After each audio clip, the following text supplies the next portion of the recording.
নমস্কার। আজকে আমরা কথা বলবো প্রাইমারি টেট ইন্টারভিউ নিয়ে। 2022 সালে যে পরীক্ষা হয়েছিল সেই পরীক্ষার ইন্টারভিউ খুব রিসেন্টলি হয়তো মার্চ বা এপ্রিলের মধ্যেই স্টার্ট হবে, এমনটাই আশা করা যাচ্ছে। এখন এই যে ইন্টারভিউ দিতে গেলে যে বিষয়গুলো আমাদেরকে মাথায় রাখতে হবে সেগুলো নিয়ে একটু আজকে আলোচনা হবে।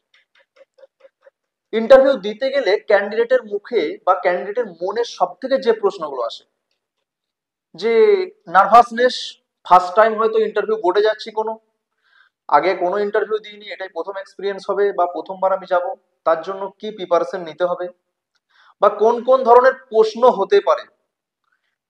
অ্যাট ফার্স্ট নিজেকে ডেকোরেট করব কিভাবে, এটা একটা প্রশ্ন, আর কোন কোন প্রশ্ন হবে সেটাও একটা মনে দ্বিধা বা খুব চিন্তার বিষয়।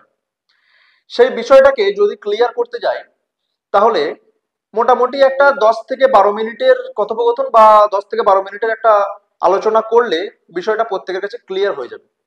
বিশেষত যারা প্রাইমারি এবারে ইন্টারভিউ দেবে তাদের জন্য এই ভিডিওটা ইম্পর্টেন্ট। এছাড়াও যদি কারোর পরিচিত কেউ থেকে থাকে বা যদি কোনো টিচার যিনি হয়তো ডেকোরেট করছেন কোনো স্টুডেন্টদের, তার ক্ষেত্রেও হয়তো কাজে লাগতে পারে।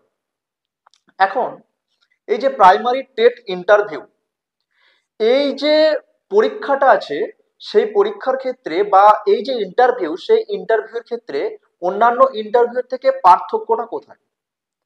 আমাদের ওয়েস্ট বেঙ্গলে যে সমস্ত পরীক্ষা হয় তার মধ্যে সব থেকে ভালো পরীক্ষা হচ্ছে ডাব্লিউবিসিএস। মোটামুটি আরো ডাব্লিউবিএএস আছে, আদার্স কিছু আছে। তো ডাব্লিউবিসিএস এর যে ইন্টারভিউ হয়, সেই যে ইন্টারভিউ যদি সেইভাবে কিছুটা, অ্যাটলিস্ট প্যাটার্ন কিন্তু সম্পূর্ণ আলাদা, অ্যাটলিস্ট আমি বলতে চাইছি যে সেই ধরনের যদি নিজেকে ডেকোরেট করা যায় তাহলে প্রাইমারি ইন্টারভিউটা অনেকটাই সহজ তার কাছে।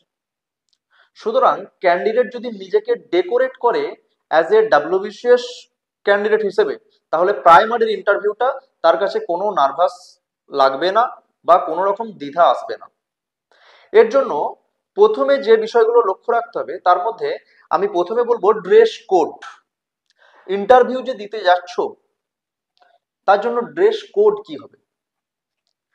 ড্রেস কোডের ক্ষেত্রে যেটা মাথায় রাখতে হবে যে মেল ফিমেলের ক্ষেত্রে পৃথক পৃথক। মেলের ক্ষেত্রে মাথায় রাখতে হবে যে শার্ট আর প্যান্ট, শার্ট আর প্যান্ট অবশ্যই শার্ট হবে কিন্তু লাইট কালার আর প্যান্ট হবে ডার্ক। সেক্ষেত্রে প্যান্ট কিন্তু ব্ল্যাক কালার ইউজ করা যেতে পারে বা ডার্ক নেভি ব্লু এই ধরনের ইউজ করা যেতে পারে।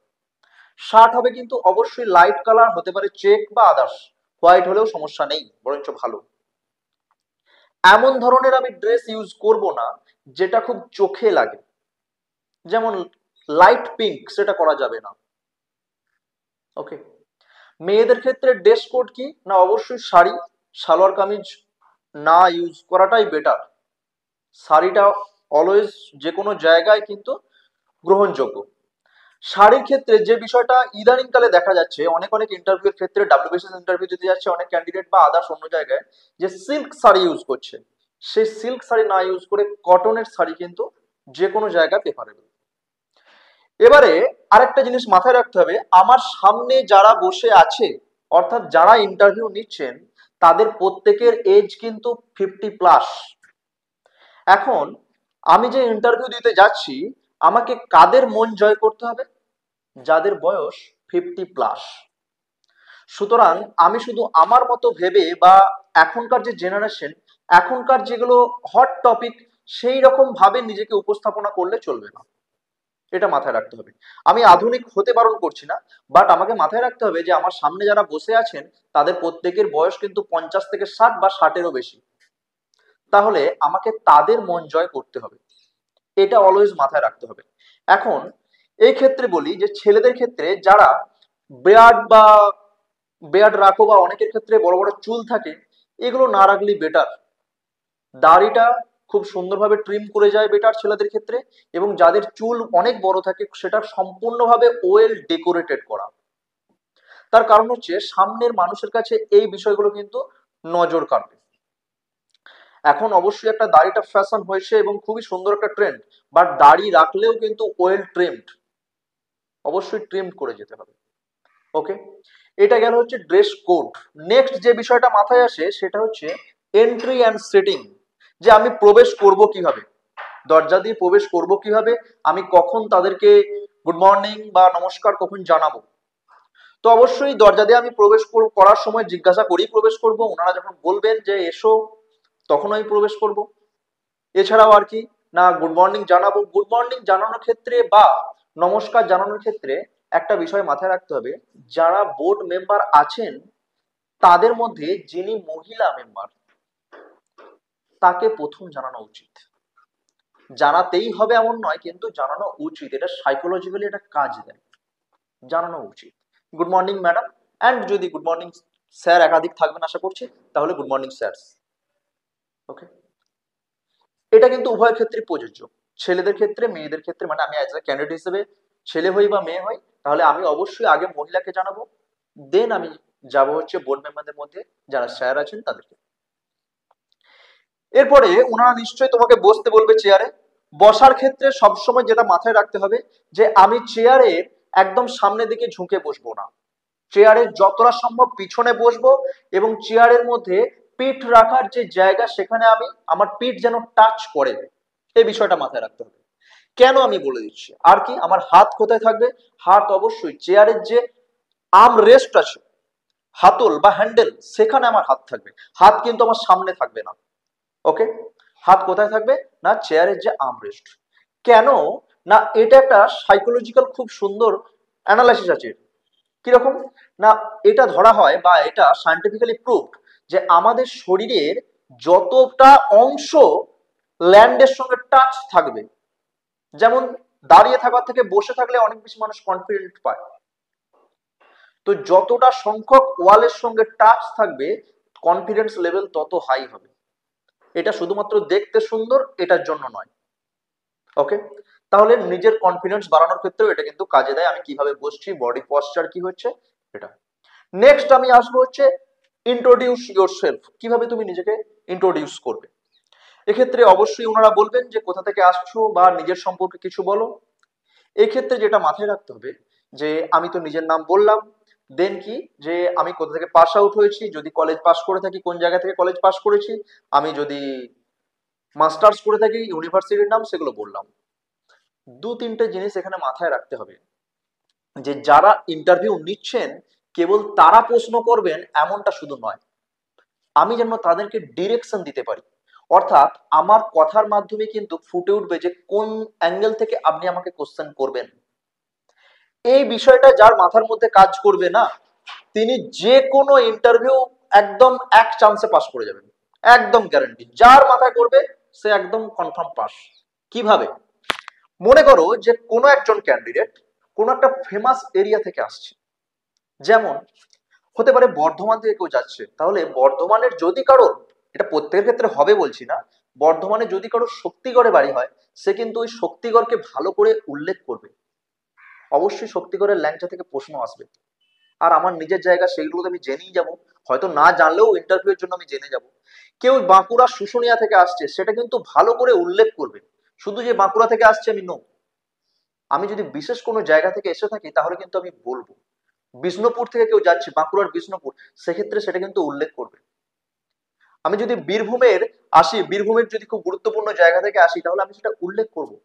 যদি শান্তিনিকেতনের কাছাকাছি জায়গা থেকে আসি, আমি উল্লেখ করব, আমার জন্য একটা কোশ্চেন আসবেই শান্তিনিকেতন রিলেটেড। ওকে, যদি এবার প্রত্যেকে তো সবার এরকম জায়গা থেকে যাচ্ছে এমন বিষয় নয়, এরপরে যদি আমার এরকম কোনো না থাকে, আমি আর একটা জিনিস এখানে অ্যাড করতে পারি, সেটা হচ্ছে আমার হবি। যেমন আমি নিজেকে ইন্ট্রোডিউস করলাম, আমি কোন আমার একাডেমিক ব্যাকগ্রাউন্ড বললাম, এর সঙ্গে আমার হবি বলবো একটা, অবশ্যই সেটা ট্রু হওয়া উচিত, যে প্লেইং অর ওয়াচিং ক্রিকেট। আরো অন্যান্য ক্ষেত্রে কেউ রান্না করতে ভালোবাসে, কেউ হয়তো গান করতে ভালোবাসে, কেউ ছবি আঁকতে ভালোবাসে, কেউ নাচ করতে ভালোবাসে, কেউ কবিতা পাঠ করতে ভালোবাসে। তো সেই হবি যদি কারোর কিছু থেকে থাকে, আশা করছি থাকা উচিত, সেই হবি রিলেটেড করুন, তাহলে কিন্তু এই হবি রিলেটেড কোশ্চেন আসবে। বারবার বলছি যে ইন্টারভিউয়ারকে চালনা করতে জানতে হবে, যে আমার সামনের ব্যক্তি, মনে করো যে সাপোজ দুই বন্ধু বসে এক জায়গায় গল্প করছো, গল্পটা কোন রিলেটেড হয়, তোমার কিছু কথা বন্ধুর কিছু কথা সেখান থেকে গল্প হয়। তো ঠিক সেই রকম ইন্টারভিউ মানে কখনোই কিন্তু ভেবো না যে ওনারা শুধু কোশ্চেন করবেন, আমি তার সঠিক জবাব দিয়ে দিলাম, দিতে পারলে ভালো চাকরি হলো, না হলে হলো না, এমনটা নয়।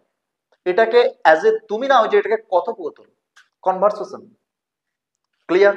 নেক্সট নেক্সট যেটা সাবজেক্ট রিলেটেড কিন্তু কোশ্চেন হচ্ছে, গতবারেও হয়েছে। সাবজেক্ট রিলেটেড, তোমার সাবজেক্ট সংস্কৃত, তোমার সাবজেক্ট হিস্ট্রি, সুতরাং নিজের সাবজেক্টে একটু স্ট্রং হওয়া উচিত। বেসিক্যালি জেনারেল যে বিষয়গুলো, কারোর সাবজেক্ট ম্যাথামেটিক্স, ম্যাথসের আমি বলছি না যে খুব ভালো করে দেখে যেতে হবে গ্র্যাজুয়েশনের সাবজেক্টটা গ্র্যাজুয়েশন থেকে পড়ে যেতে হবে, নো, জেনারেল যে বিষয়গুলো সেগুলো একটু জেনে যেতে হবে। দেন আরেকটা কোন জায়গা থেকে কোশ্চেন আসছে, চাইল্ড সাইকোলজি। এই চাইল্ড সাইকোলজি, যেহেতু তুমি শিশুদের পড়াতে যাচ্ছ, প্রাইমারি টেটের ইন্টারভিউ, চাইল্ড সাইকোলজি নিয়ে কোশ্চেন আসছে। এক্ষেত্রে একটা জিনিস বলে রাখি, অনেক স্টুডেন্টের মনে প্রশ্ন আসে বা বিভিন্ন জায়গায় মিসগাইডেড হয়তো হচ্ছে, যে যখন আমি ডিএলএড করেছি, সে ডিএলএড এর সেখানে যে নাচের কিছু পাঠ ছিল, বা সেখানে কবিতা পাঠ বা গান এই রিলেটেড কোনো কোশ্চেন হবে কিনা, বা করে দেখাতে বলবে কিনা যে একটা গান করে দেখাও বা একটা নেচে দেখাও, নো, এটা কিন্তু হবে না, কখনোই না। মনে রাখবে যে ওটা তোমার একাডেমিক একটা পার্ট ছিল অনলি, এখানে ইন্টারভিউ ওই রিলেটেড কোশ্চেন হবে না। কেউ যদি বলে আমার হবি এটা, দেন হতে পারে, বা কেউ যদি বলে আমি অ্যাজ এ প্রফেশন হিসেবে করি, আমি বাচ্চাদের ছবি আঁকা শেখাই, বা কেউ যদি বলে যে আমার আমি কবিতা পাঠ করি, এটা আমার হবি, বা গান আমার হবি, তাহলে বলতে পারেন ওনারা যে একটা গান গেয়ে দেখাও, বা একটা তুমি নিজের পছন্দ মতো একটা গান করো, সেটা আলাদা কথা, কিন্তু হবেই নয়। বা ওই যে ডিএলএড এ ছিল বলে এখানে হবে, নো, তোমার যদি হবি না থাকে তাহলে হবে না। দেন দেন যে বিষয়টা, ডেমো ক্লাস, এটা খুব গুরুত্বপূর্ণ। প্রত্যেকের ক্ষেত্রে ডেমো ক্লাস হচ্ছে, ডেমো ক্লাস তোমাকে দিতে হবে।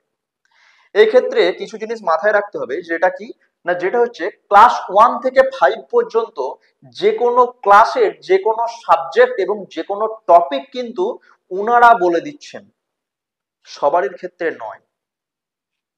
কারোর কারোর ক্ষেত্রে এটা ওনারা বলছেন যে তোমার পছন্দ মতো একটা টপিক তুমি পড়াও, সেই সুযোগটাও তুমি পাবে।